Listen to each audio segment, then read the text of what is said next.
ମଉସା ଏଇ ଘରେ ଆପଣ କେତେ ବର୍ଷ ହେଲା ରହୁଥିଲେ?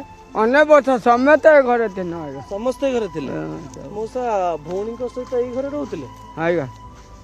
Okay okay.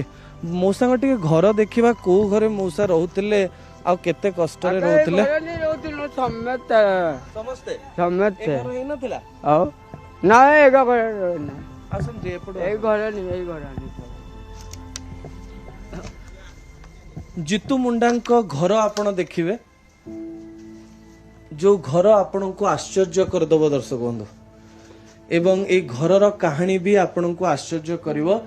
ଏଇ ଘରେ ରହୁଥିଲେ ଜିତୁ ମୁଣ୍ଡା। ଟିକେ ଛାତ ଉପରେ ନଜର ପକାନ୍ତୁ। ବର୍ଷା ହେଲେ ବର୍ଷା ବି ପଡୁଥିବ, ଆଉ ଖରା ହେଲେ ଖରା ବି ପଡୁଥିବ। ମଉସା ଘର ବର୍ଷା ହେଲେ ବର୍ଷା ପଡେନି? ପଡେ। କଣ କରନ୍ତି? କଣ ସେମିତି ଶୋଇଥାଏ ଆଉ। ବର୍ଷାରେ ଶୋଇଥାନ୍ତି? ହଁ ଅହଳିଆ ଦିଟା ବାନ୍ଧିକିନା ବର୍ଦ ହଁ। ବାନ୍ଧେ ମୁଁ ଏଠି ଶୋଇଥାଏ।